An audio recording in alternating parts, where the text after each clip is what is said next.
This is Adri with Raising Batman. If you've never watched any of my videos before, I have a page called Raising Batman about my son Gage. He is 6, he has autism and ADHD, and I share resources, information, and like our journey and milestones and stuff from him. And I just had a big ARD meeting for Gage, and I wanted to go over that. And if you don't know what an ARD meeting is, tell you guys about that and what to expect transitioning from early childhood intervention ECI to a PPCD classroom, and what that is and what that means. So, and I also just got out of a parent workshop that has some really good information about behavioral techniques and things you can try to do with your kid, which I'll probably make another video later this week. I'll try to do that about the workshop because it had some really good information in it. But for right now, if your kid is in ECI, early childhood intervention, if they're 2 or younger, 3 or younger really, because once they turn 3 they're too old for that program, and you're getting speech or occupational, physical therapy, whatever, you can do it at home. You can have them go to the daycare, whatever. You can do outpatient at a clinic. But once they turn 3 years old, you can go into the public school system, which is a PPCD program, which is a preschool program for children with disabilities. And only certain schools offer it. ECI will help you transition to PPCD, and there is a person usually in each school district that goes through a child find, and they are the people that transition and get your kids into the school they need to be into. They'll find the closest school for you and which school offers what program. With Gage, we had a couple of different choices. So we're actually in a school district that has a few different schools that offer the PPCD program. He is still currently in a PPCD kindergarten classroom, but a pre-K classroom is only half days. So you can either get the morning or the afternoon, and it's like 3.5 hours depending on where you go. So it's not too much. I always did the morning class for Gage because he's a morning person and I'm not. And he was always like tired by the afternoon and wanted to go home and rest, take a nap. Sometimes he wouldn't take a nap. So I love this program. It's a very good way they get a lot of socialization out of it. It's not like, a daycare setting. It's it gets them prepared for school and for kindergarten. It's a very structured setting. But again, it's special education, so they do have a lot of accommodations. And this is where you start what's called an IEP, which is an individualized educational program for them. In an IEP, you will have about 10 or so set goals for your kid of what you want the school to be working on with them. Now, the school has to follow all of these set goals by law, and all of this is set in place because of the IDEA Act, which has been around since like the 70s, which basically means that your kid that's in special education, whatever different ability, disability that they have, even if it's just a speech delay, has a right to a free education just like any other kid out there that they deserve. So going into this school, I would definitely suggest doing your research on which school you want, which school has the best reviews, which one's going to be good for you. And Gage loved the fact that he gets to ride the school bus. You don't have to have him ride the school bus, but for kids like my Gage, if you want him to, he's obsessed with school buses and transportation. So he was just like, oh my God, he loved it. And they have like safety vests and seat belts and harnesses and stuff like that, just like you would for, like a 5-point harness or whatever, like you would for a car seat, because he likes to get up and run around the bus too, which is not safe.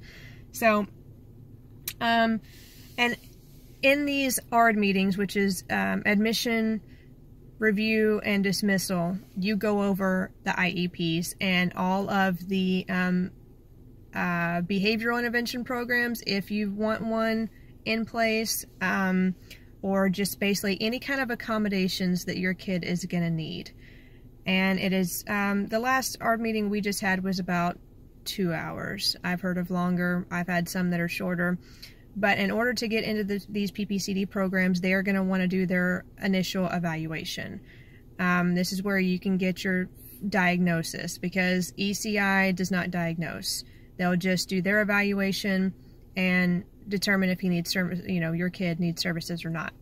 The school district will diagnose, and it is a kind of a long process too. But once you get that, you don't have to have the diagnosis right off the bat. You can start PPCD with, like, Gage just had a speech delay and some sensory issues, and he went to the school for about a month or so, and his therapist had already kind of mentioned the word autism or saw some red flags, but they can't diagnose. So I talked to his teacher about it, said, what do you think? And she said, yes.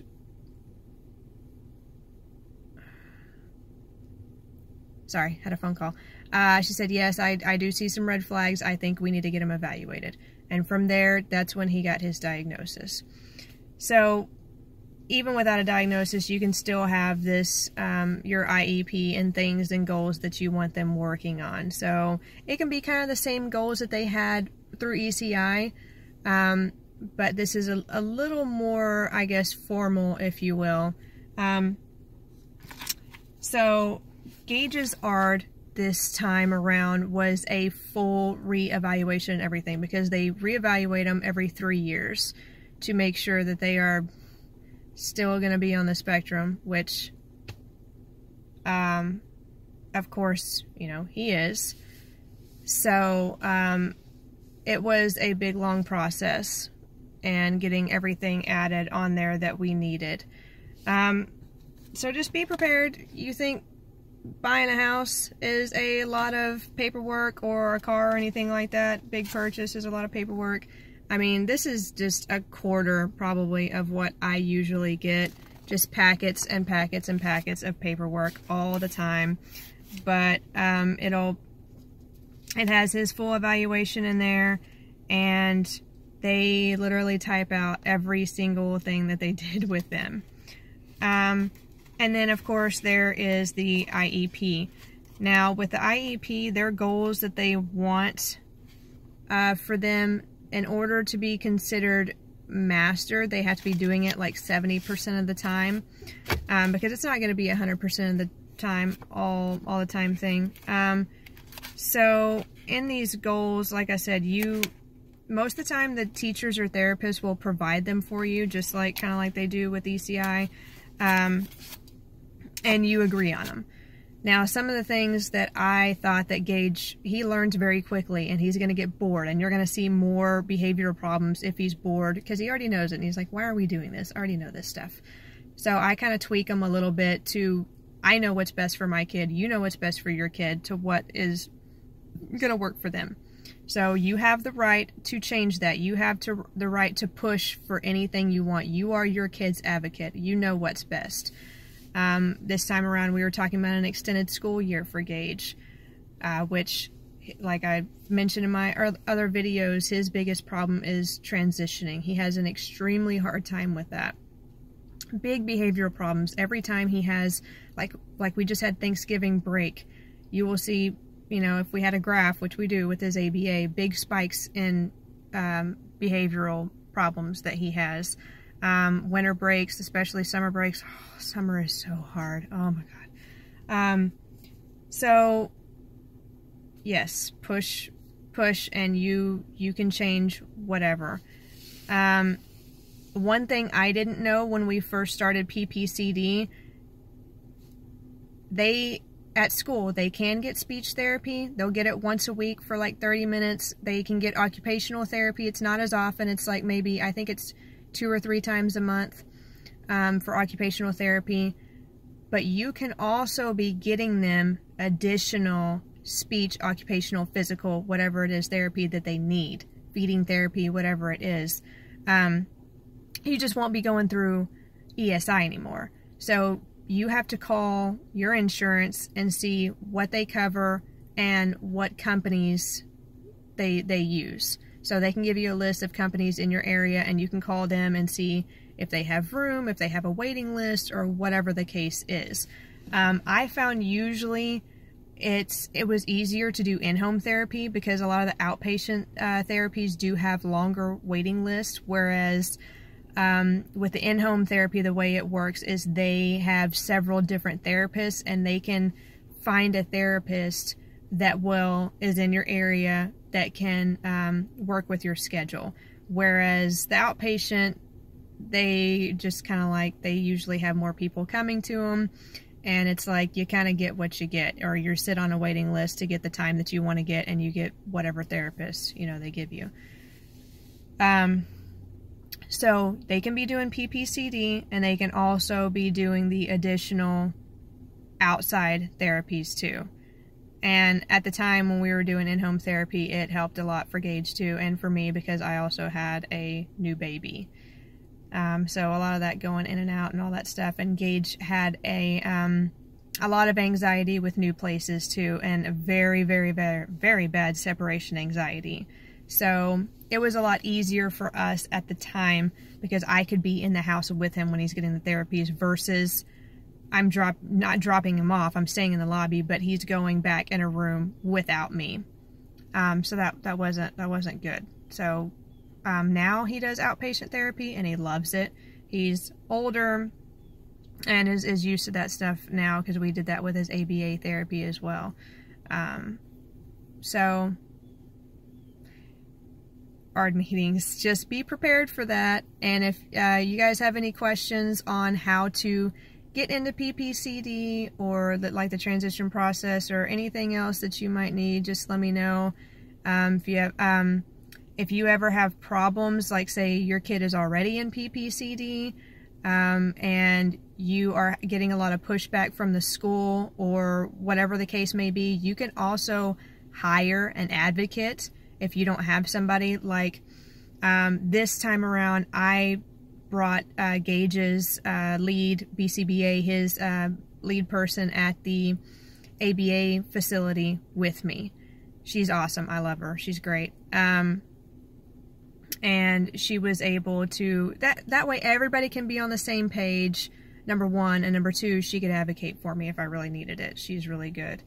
But there are people you can hire just to be an advocate for your kid. And I know I've posted it on my page before. There is a link to another Facebook page that is local from where we're at, but you can Google it in your area, whatever.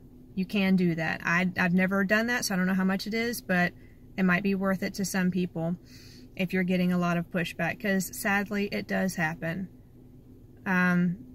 They just don't have the funding. They don't want to pay for it, whatever the case may be, or they just don't think that it's right for your kid, or they just don't want to do it. Your kid has the same rights as any other kid, and if not more, when it comes to having all those behavioral intervention plans, or all the goals on their IEP and things like that. Accommodations is what I was trying to think of. And you need to make sure that that school is doing those accommodations. They have to, by law. So yeah, like I said, just let me know if you guys have any questions about that, or how to get into the program, or maybe different things in your area, how to find it in your area, how to get started, because it's not always easy. The people I have went through were awesome, but it was still even confusing and not knowing where to go or who to call.